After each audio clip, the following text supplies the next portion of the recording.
Tengan todos un muy buen día, bienvenidos a la comunidad contigo. Acompáñenme a orar para pedirle a nuestro Papá Celestial que nos hable en esta mañana y que nos guíe en el tiempo devocional de hoy. Vamos a orar. Dios, Papá amado, te damos muchas gracias en esta mañana por tu palabra. Te damos gracias, Señor, por este tiempo devocional y te rogamos que tú nos hables. Te pedimos que tu Espíritu Santo nos enseñe y nos recuerde tu palabra, Señor. Te rogamos que tú puedas ayudarnos a ver claramente el sacrificio de Cristo por nuestros pecados. Que tú nos ayudes a descansar en la obra de Cristo al morir en nuestro lugar, Señor, el justo por los injustos. Te pedimos esto en el nombre de tu Hijo Jesús. Amén. En el devocional de ayer vimos el mensaje de esperanza y salvación de Dios. Este mensaje de salvación no solo para Israel, sino para todas las naciones. Y en los versículos finales del capítulo 52 del libro de Isaías y en todo el capítulo 53 que vamos a ver hoy día, hablan de cómo iba a ser obtenida esta salvación, cómo iba a ser obtenida esta salvación, iba a ser traída esta esperanza. Y esta salvación iba a ser obtenida a través del siervo de Jehová, a través del siervo justo de Jehová, a través del Mesías. Sin embargo, el Mesías, el siervo de Jehová, no iba a obtener esta salvación a través de una victoria militar. No iba a obtener esta salvación tal vez a través del establecimiento de un reino terrenal que destruya a todos los imperios de aquella época. No, sino que el siervo justo de Jehová, el Mesías, iba a obtener esta salvación a través de su sufrimiento. El final del capítulo 52 de Isaías, en el verso 13, dice así. Acompáñenme a ver Isaías capítulo 52, versículo 13. Dice así: Oigan esto, mi siervo prosperará, será enaltecido, levantado en gran manera exaltado. Comienza este versículo con la exaltación del siervo de Jehová. Sin embargo, la ruta hacia la exaltación de este siervo, del Mesías, y la ruta para que él obtenga la salvación, no es la ruta que nosotros esperaríamos. Fíjense lo que dice el capítulo 53 de Isaías en el versículo 3. La palabra de Dios dice así: Fue despreciado y desechado de los hombres, varón de dolores y experimentado en aflicción. Y como uno de quien los hombres esconden su rostro, fue despreciado y no lo estimamos. En varios devocionales anteriores ya hemos estado viendo que Israel no fue el siervo justo de Jehová. Hemos visto en varios devocionales que Israel más bien falló como siervo, que Israel fue el siervo desobediente, fue el siervo que le dio la espalda a Dios, fue el siervo que buscó la iniquidad y siguió en pos de sus transgresiones. Esta iniquidad, este pecado del siervo desobediente que fue Israel, merecía un castigo. Israel, el siervo desobediente, merecía ser despreciado, merecía ser desechado, herido, azotado y castigado por su pecado, por sus transgresiones. Pero aquí en Isaías 53, en lugar de que el siervo desobediente sea castigado por sus transgresiones e iniquidades, es más bien el siervo justo, el siervo obediente, que toma el lugar del desobediente. Fíjense lo que dice el verso 4 de Isaías 53. Dice así la palabra de Dios: Ciertamente, Él llevó nuestras enfermedades y cargó con nuestros dolores. Con todo, nosotros lo tuvimos por azotado, por herido de Dios y afligido. Pero Él fue herido por nuestras transgresiones, molido por nuestras iniquidades. El castigo por nuestra paz cayó sobre Él, y por sus heridas hemos sido sanados. Todos nosotros nos descarriamos como ovejas, nos apartamos, cada cual por su camino. Pero el Señor hizo que cayera sobre Él la iniquidad de todos nosotros. Qué increíble intercambio. Que el siervo justo, el siervo obediente, el siervo inocente muera y sea castigado en lugar del siervo desobediente. El siervo obediente, del cual Isaías 42 dice que es el siervo en el cual se complace el alma del Señor. Fíjense rápidamente, Isaías 42 decía, este es mi siervo, a quien yo sostengo, mi escogido, en quien mi alma se complace. Aquel siervo en quien Jehová se complace es despreciado, es desechado, es herido, es azotado y es castigado, tomando el lugar del siervo desobediente.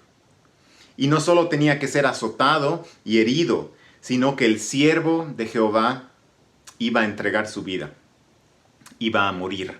Fíjense el verso 9 de Isaías 53. Se dispuso con los impíos su sepultura, pero con el rico fue en su muerte, aunque no había hecho violencia ni había engaño en su boca. El justo muriendo en lugar de los injustos. El inocente recibiendo el castigo del pecador. Esta es la obra de Cristo. Esta es la obra de nuestro Señor Jesús. Jesús en la cruz murió por los injustos, el justo por los injustos, el sin pecado por los pecadores. Esa es la obra de Cristo. En la cruz, Jesús no estaba muriendo simplemente para darnos un ejemplo. Jesús no estaba muriendo para darnos un ejemplo de entrega, un ejemplo de sacrificio, un ejemplo de amor. No, Jesús estaba haciendo algo mucho más grande que tan solo dar un ejemplo. Estaba ocurriendo un intercambio, una sustitución. El justo estaba muriendo en lugar de los injustos. Jesús no estaba muriendo como un simple caudillo, como cualquier caudillo muere para defender una causa. En la cruz estaba ocurriendo un glorioso intercambio. Por mis pecados, por mi desobediencia, Jesús estaba siendo castigado. Y aquí hay por lo menos dos componentes importantes, claves en el cristianismo, que deben distinguirnos de cualquier otra persona en el mundo. Ser cristiano implica renunciar a la falsa idea de que somos buenas personas. El siervo de Jehová, Jesús, vino a morir en lugar de los pecadores, no en lugar de los buenos. El cristianismo y el creerse buena persona, el creerse mejor que los demás, es incompatible con el cristianismo. Es incompatible. El ser cristiano implica reconocer tu pecado, implica un arrepentimiento y una convicción de pecado serios y genuinos, en humildad. Un segundo componente clave de todo esto, una implicación clave, es que el cristiano entiende que Cristo tomó su lugar, es decir, que fue nuestro sustituto, que Jesús recibió lo que nosotros merecíamos. Nosotros merecíamos la muerte, el castigo de la muerte por el pecado, pero el siervo de Jehová tomó nuestro lugar. Y por la fe en Él, entonces, nosotros también recibimos su justicia. Nosotros no nos merecemos el ser declarados justos ante Dios. Dios hace eso de manera gratuita, por gracia, a través de la fe en Jesús, quien fue justo y ofreció su vida por los injustos. Ahora, continuando en este pasaje de Isaías, esta porción de la palabra comenzó hablando acerca de la exaltación del siervo de Jehová, de la exaltación del Mesías. Sin embargo, antes de ser exaltado, el siervo de Jehová debía morir. Ahora, fíjense el versículo 10, que nuevamente retoma la idea de la exaltación del siervo. Isaías 53:10 dice así: pero quiso el Señor quebrantarlo, sometiéndolo a padecimiento. Cuando Él se entregue a sí mismo como ofrenda de expiación, verá su descendencia, prolongará sus días, y la voluntad del Señor en su mano prosperará. Después de su muerte, dice que el siervo del Señor prolongará sus días. Después de su muerte, prolongará sus días. ¿Cómo puede prolongar el siervo de Jehová sus días? después de morir. Esto no sería posible a menos que el siervo de Jehová resucite después de entregar su vida por los pecados de la humanidad. Y eso fue justamente lo que ocurrió. Jesús murió en la cruz y al tercer día resucitó, se levantó de entre los muertos. Él venció al pecado, venció a la muerte. El siervo de Jehová sufrió, murió en lugar de los injustos, pero no quedó en la tumba, sino que resucitó y ascendió a los cielos. Y un día volverá y a su nombre se doblará toda rodilla, toda rodilla. Y a eso es a lo que apunta también Isaías 53 al decir en el verso 12, por tanto, yo le daré parte con los grandes y con los fuertes repartirá despojos. ¿Saben? El mensaje de Isaías 53 nos muestra el glorioso intercambio que hizo Cristo en la cruz. La salvación que obtuvo Cristo por nosotros, que nosotros no podíamos haber obtenido. El siervo justo muriendo en lugar de los injustos, que muere, resucita y es exaltado. Y es un mensaje que contiene dos invitaciones para nosotros en esta mañana, para todos aquellos viendo este video.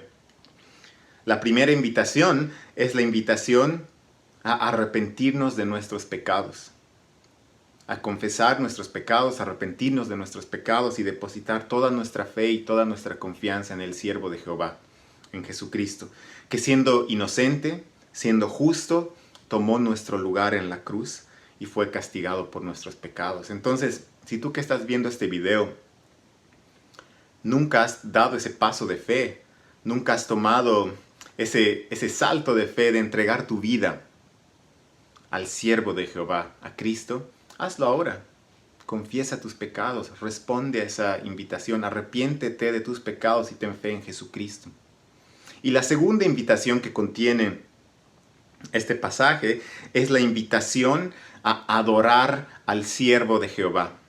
La invitación a adorar al siervo de Jehová con todo nuestro ser todos los días de nuestras vidas, en agradecimiento por haber logrado lo que nosotros no podíamos haber logrado por nosotros mismos, por haber pagado la deuda que nosotros no podíamos haber pagado, la deuda por nuestros pecados, por haber entregado su vida en nuestro lugar y por habernos justificado. Como dice el verso 11 de Isaías 53, justificará a los muchos y cargará las iniquidades de ellos. Nosotros que hemos creído en Jesús nos encontramos acá en esta multitud, en estos muchos que son justificados por el siervo de Jehová. Entreguemos nuestras vidas en adoración constante y continua a Él. No dejemos de responder a estas dos invitaciones y no dejemos de adorar a Jesús, al siervo de Jehová, por el glorioso intercambio que ocurrió en la cruz por gracia, sin nosotros merecerlo. Y para terminar, permítanme leer las palabras del apóstol Pedro en Primera de Pedro, capítulo 3, verso 18. Dice así: porque también Cristo padeció una sola vez por los pecados, el justo por los injustos, para llevarnos a Dios. Vamos a terminar aquí orando. Señor, Papá amado, te damos gracias por el glorioso intercambio que ocurrió en la cruz, donde Jesús, el siervo justo y obediente, murió en lugar de los injustos, Señor. Y te damos gracias porque en nosotros mismos, en nuestras fuerzas, no podíamos haber hecho nada para solucionar nuestro gran problema del pecado. Pero tú mandaste a tu Hijo Jesús, a tu siervo obediente y perfecto, para rescatarnos y redimirnos a nosotros los pecadores. Te damos gracias, Señor, por esto. Ayúdanos a vivir vidas en eterno agradecimiento a esto y en eterna humildad al reconocer, Señor, que nosotros no somos merecedores de esta salvación tan grande. Te damos gracias. En el nombre de tu Hijo Jesús oramos. Amén. Que tengan un muy buen día. Que el Señor los bendiga.